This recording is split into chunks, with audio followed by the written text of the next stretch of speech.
Good.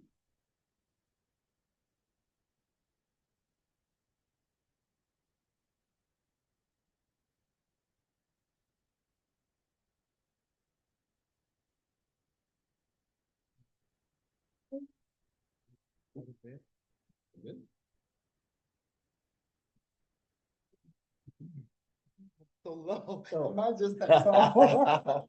That better? I think so. I would slow that. I think so. Let's see. Good. It looks pretty good. Yes, just come up some. Okay. Let me make sure our volume is up. Sides.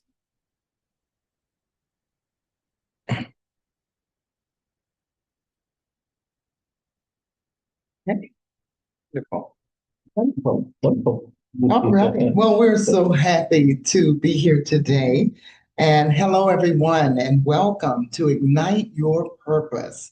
I'm your host, Dr. Linda Cowels, founder and CEO of Anointed Community Services, also known as the Women's Ignite Network. And today we are recognizing National Safety Month and Alzheimer and brain awareness. Two critical topics that affect every generation, especially our seniors. And I'm honored to be joined by Chief Kevin Carroll, the fire chief for the City of Groveland. Chief Carroll will share eye-opening statistics and practical safety tips that can help protect you, your family, and especially our loved ones facing dementia or Alzheimer. You don't want to miss this important conversation. So let's go ahead and get started. Welcome, Chief Carroll. Thank you so much. I'm honored to be here. And we're honored to have you. Well, I understand that you're well versed about Alzheimer and brain awareness, and of course, being the fire chief for the City of Groveland, you're well aware of all safety tips that we need to know. But today we want to talk about the National Alzheimer and Brain Awareness. And tell us a little bit of how you became familiar with Alzheimer. So, Ms. Linda, as you're aware, as you and I talked prior to coming here, not only did my grandmother, who lived to be 100, she suffered with Alzheimer's for nearly 15 years before passing away at the age of 100. But my mother also passed away in 2016 from Alzheimer's. So it's something that's very near and dear to my heart that, at some point we need to find a cure. We need to find out what's causing this. We need to prevent it. But in the meantime, these folks who are cognitively declining, they're more prone to injuries, falls, slips, trips, and these kind of things. And we, as their caregivers, as their family, as their friends, because this takes a village, it takes a community to help take care of these elderly people. They did it for all of us as we were growing up. And now, as they get older, we need to return the favor. And it's important. It cannot be forgotten because too often, as my first responders, and now I'm in the office, but as my first responders go on these calls, way too often these people are not getting the assistance or the help that they need, which is sad. So we try to help guide, we try to assist, we try to educate families. But I think it's really interesting. Can I go into some statistics? Absolutely. So, as we get older, especially, and I'm noticing it now that, I'm 55 years old. I can't do the things that I used to do. I don't see as well as I used to. As you can see, I'm almost embarrassed to put these on. I don't want to put them on if I don't have to. But the truth of the matter is that there's reasons why. So first, I want to tell you about a little statistics here because it's important to understand and realize, especially over the age of 60, 65, what happens. Now, the information I'm gonna tell you is not stuff that Chief Carroll made up. Right. This is stuff that came from the American Journal of Medicine and the National Institution of Health. So when it comes to fractures, and this goes for all fractures, the ones that we see in the elderly that are the most frequent are what's called hip fractures. And people think a hip fracture like there's this hip bone, but the hip bone in reality is the longest and largest bone in the body, and it's called the femur. The hip fracture just happens to be the very top of that femur bone. And when people of age, as we get older, fall and break this bone, it can have serious consequences. So a few years ago, there was a study done, and it used about somewhere between 60 and 75,000 patients that were evaluated.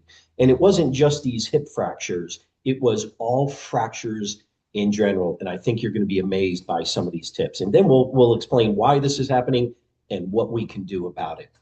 So let's take ages 50 to 64. Again, 60,000 to 75,000 patients were evaluated, but after having a fracture, a significant fracture, 1.4% of those people died within 1 year of that injury due to contributing factors from that injury. Now, on that number of people, that's 865 people between the ages of 50 and 64. Now, it only goes downhill from there as the age range goes up.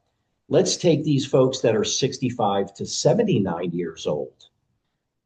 6.1% of those folks, after a significant fracture, died within the first 12 months due to contributing factors from the injury. My goodness. That's 4,532 of those folks died within year one.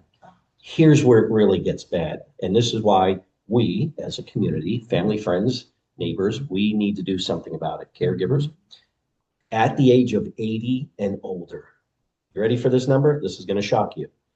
25% of all of those people died within the first year of having that injury. 17,624 of those individuals died within year one. My goodness. So alarming numbers, right? Alarming, very alarming. So, and again, these numbers are actually, if you just took all femur fractures, those numbers are actually higher. This was all fractures, okay?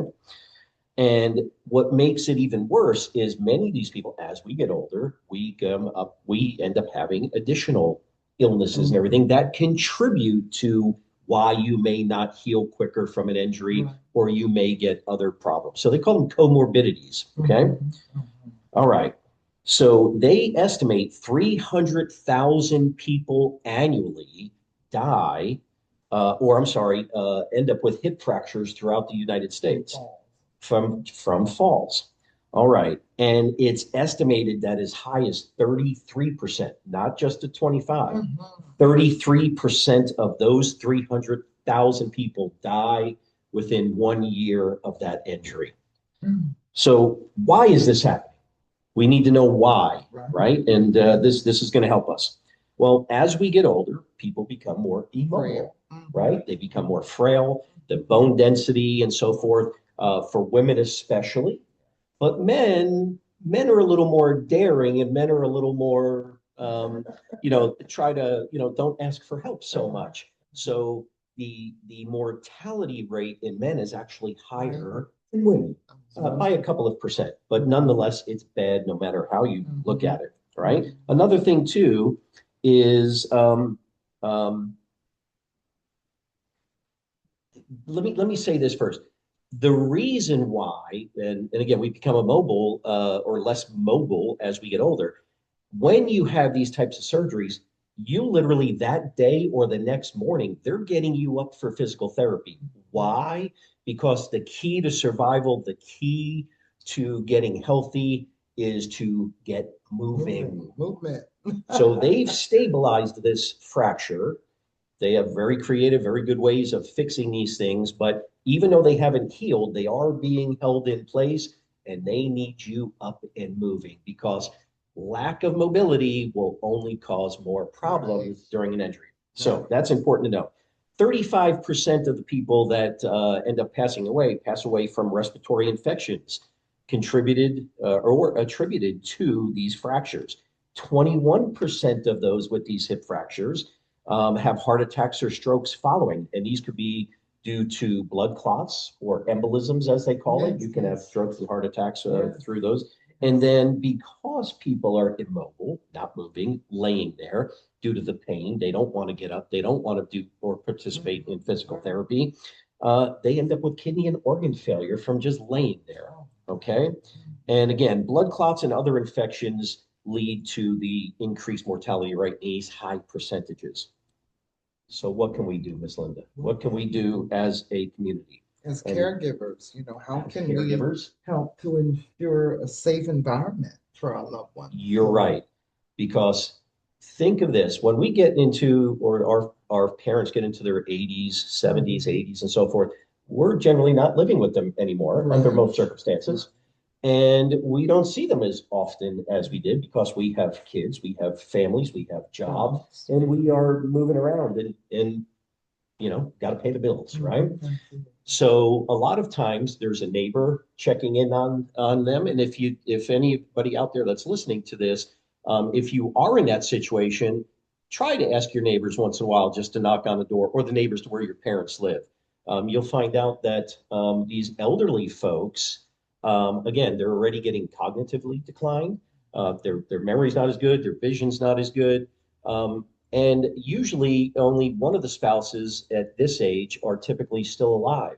You'll find out that some of these people haven't eaten in days. Absolutely. We have experienced that. We see it a lot. And that's a sad situation. We get calls sometimes because these people just want somebody to talk to. And it's 2 o'clock in the morning. And I try to encourage my folks. My folks are fantastic about being compassionate and so forth. Sometimes it just takes, a little emergency hand holding with these folks. Sometimes they might think they took too much of their medicine and counting pills from the day they got it to try to reinforce and encourage them. But sometimes it's, just, hey, during the day, do you need something to eat? How So can you we do help? get Oh, those we do. calls. We're almost like social workers to an extent. We're not Yes. just first responders, Right.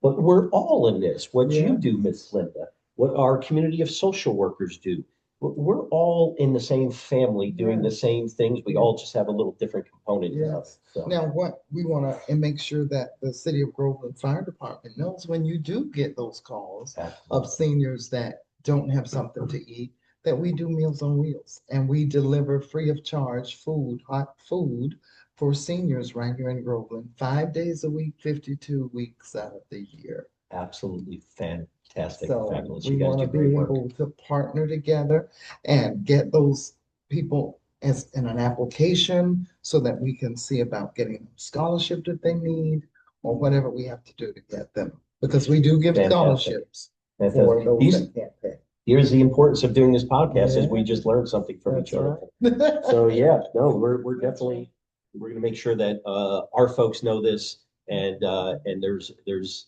another tool in the toolbox to help our community. And then what he does, the driver, when he delivers that food, he does that's wellness checks. They get to know him, they're familiar with him, and when he checks in on them, they're happy because, like you say, many a times they don't have family Right. to check in on them, and he's the only one they get to see that brings food every day. We give birthday cards, care packages. So during Thanksgiving, they get deliveries made of food for Thanksgiving. For Christmas, they get quilts and all kinds of gifts for that as well. So amazing job. Kudos to these little folks. you see, we need to have this conversation Yes. and know, and that's half of the battle when you don't know.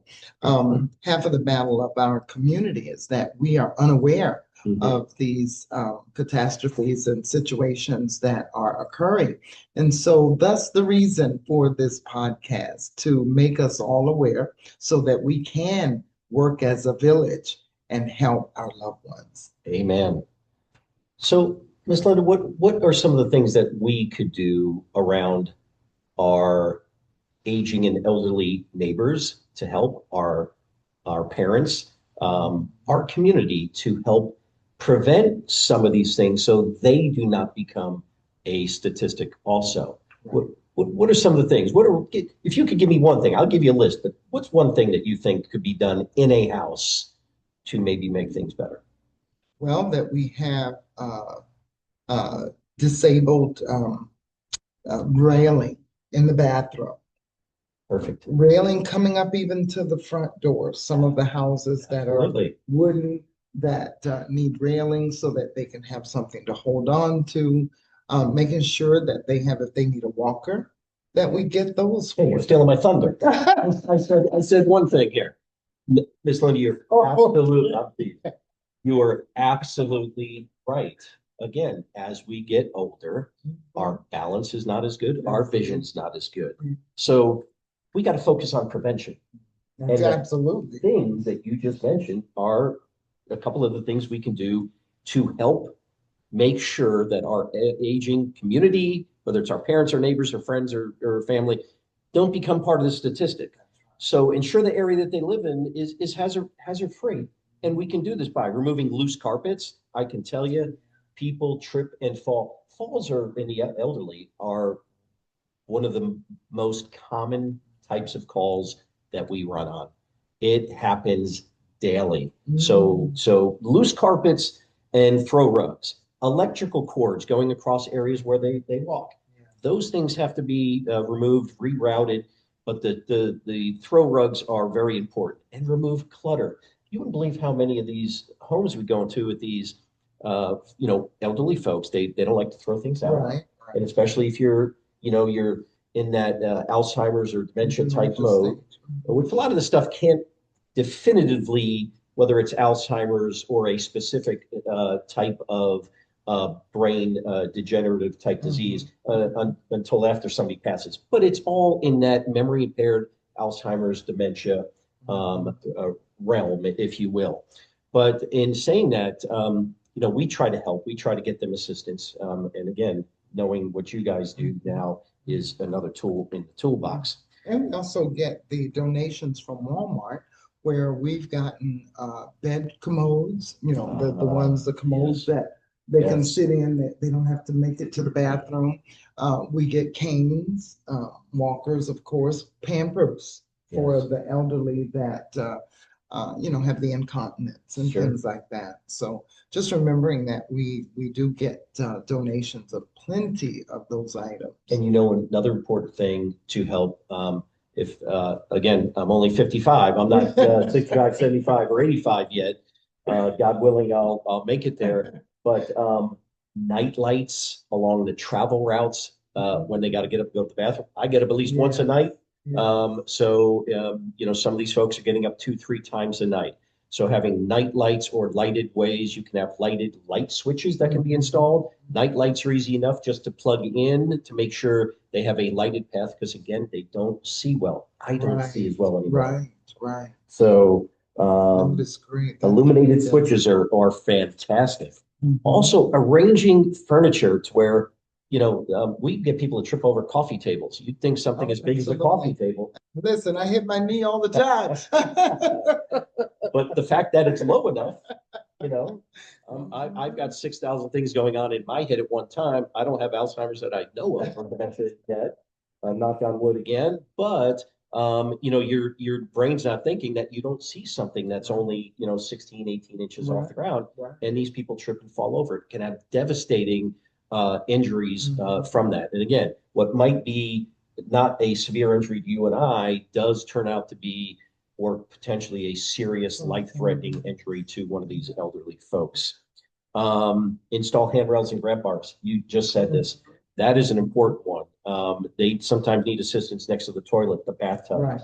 Non-slip surfaces that you can put or install in the bathtub or into the shower. Very, very important. Non-skid, non-slip. Cannot emphasize this enough that as we get older, footwear, you would never ever think of this as a younger person that, I needed to have good footwear that actually fits me properly and has a good tread on it. These folks that are elderly, no longer they're going to be wearing high heels, hopefully, and that kind of thing. I don't know how anybody does that. High heels at 50, I believe. Yes. I don't know how anybody does that in the first place, but having shoes that actually fit them properly and good foot health as you get older is more important. Okay.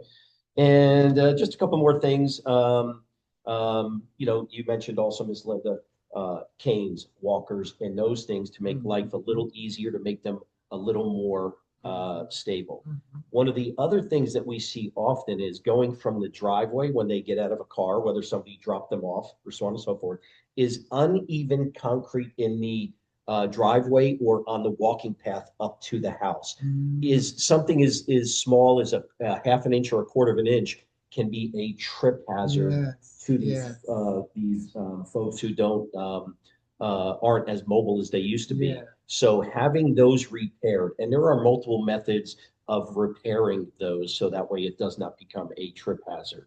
So um, some of the things to consider moving forward as well. It doesn't matter what age you are, Miss Linda, Mhm. because we see people in their 30s and 40s that they're just not staying active. And staying Right. active doesn't mean Absolutely. you have to go out and run the Mhm. Boston Marathon or Yeah. anything, but there are all over the place. Sometimes some of these communities have little gyms. Some of them have even chair exercise programs. Even just getting up and doing stretching or those kind of things can be extremely helpful. But the key to a long, healthy life, or at least one of them, is staying active and keeping those muscles moving. Vitally important. Getting your eyes and ears checked regularly. Mhm. If you can't see well, you may have need to have your glasses improved. Your prescription may have changed. A lot of these older folks are wearing the same glasses and prescriptions for the last For 20 years or absolutely, more. absolutely. And So because they don't go to the doctor, they don't have anyone to take them, that's it. and even to call and make those appointments.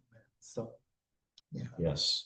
And then the last thing I'll leave you with, or two last things, someone to make sure and help them manage their medications. Sometimes you'll see they're taking medications. They go see this doctor, they go see that doctor if they're getting rides there.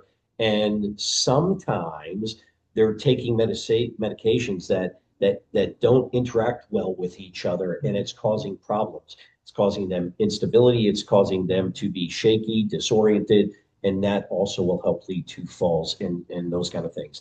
And I would encourage anybody who lives alone, especially for the children of these elderly folks and memory impaired folks, to look at these medical alert systems, such as the necklace of the buttons. They have watches, because if they fall at home, they're not going to be able to get up and go to the home. And what's even worse, on top of not only falling and breaking a bone, is laying there on the floor for days, Mhm. which ends up leading to things like organ failure and those kind Yeah. of things, dehydration and other. Dehydration. Yeah. So we talked Wow. about a lot, and Yes, we have. I hope some of this is helpful to everybody. I'm sure it is. I want to leave us with one last question for Chief Carroll, and that is, I know you've given us some safety tips for the home, um, but what advice would you give to families caring for someone with dementia in terms of wandering prevention, and when to involve emergency services? So this again is something that I personally had to deal with. My stepfather had passed away, and my mom was declining fast with Alzheimer's. We didn't even know she had it. We knew she was in her 80s, and she was already a little disoriented or a little confused at Mhm. times, or memory wasn't real well. But once he passed away, over the next 12 months, we realized that something more is going on here. She Yeah. lived alone with her little dog at the time. We would show up to the house, and the dog was eating a bowl of ice cream. Oh, She thought that was okay to feed the dog ice cream. The stove would be on. We would get calls from the neighbors that she was wandering the neighborhood. She was knocking on doors, yelling at people. She was stealing their mail. Not because she wanted to. she was disordered. She was disordered. As a matter of fact, she was very close to the public. She would walk up to the Publix, and I actually, believe it or not, got a call from the state attorney's office. My mom needed to appear in court for check fraud. I ended up calling the state attorney, advising them, "Hey, what's going on? I'm the power of attorney. I'm the person in charge of my mom's affairs." And he said, "Well, your mom written checks to a bank that went out of business 30 years prior." And I said, "Well, my mom has Alzheimer's. She's been diagnosed." And he goes, "Oh my gosh." He goes, "I'll tell you what." He goes, "Reach out to these three entities that she wrote checks from a bank that hasn't been in business for years. Just make good, settle the score with them, and then send me that information. He goes, we're done with this. I'm so glad. I was so grateful. But at that point, I realized I needed to step up to the plate, and more needed to happen. And I got to tell you, this killed me because at that point, I had to make the determination that my mom needed to go into a care facility. Because you had no one to. I had no one to take care of my mother. My sibling, one's up in New York. We both of us worked, and I was an absolute wreck. Thank goodness, right around the corner from where my mom lived was an ALF, a secured ALF for memory care folks, and my mother had ended up having her own apartment. Now, it was like almost like when you drop your kid off to daycare or school the first time, you're in tears. When I moved my mother in there, I was an absolute wreck. And I have to tell you that these places are not cheap. So for those of you who may are at that point who need to look into this, my stepfather was a Korean War veteran. People don't realize that there are funding or funds that are available and programs to help for these things. My mom, within 12 months, passed away after being there. So, and she passed away comfortably. They took care of her extremely well, but I didn't have to worry about her roaming the streets, falling, into a lake or getting hit by a car, wandering the streets. It was a tough decision, but I can assure those of you who will end up watching this that don't be ashamed, don't be upset, don't be mad at yourself for having to do it. Look, if you don't have someone to live in the home to care after someone who's really getting to that point where there's severely, memory impaired and having difficulties, that sometimes it is safer and it is better to look into this kind of care. So that's what I would advise. I experienced it firsthand, and if anybody would like to talk to me more about that, contact Miss Linda, and she'll put you in touch with me. Yes. Thank you so much, Chief Carroll. This has been a very enlightening conversation. And I too experienced a grandmother with dementia. So I do know the ins and outs, and I was actually the caregiver. So we do want to let you know that there is help out there. And many times you don't know what you don't know. But if you'll contact us, and you can contact Anointed Community Services at 352-404-7898, or visit us on our website at www.anointedcs.org, and that's with one N. And we will gladly give you contact information to be able to get in touch with our Chief Carroll here from the City of Groveland Fire Department and other administration there that can help you in your time of need. Just want you to let you know you're not alone, you're loved, and we're here to help. So thank you so much for tuning in to this week's edition of Safety, Alzheimer, and Brain Memory Safety as well.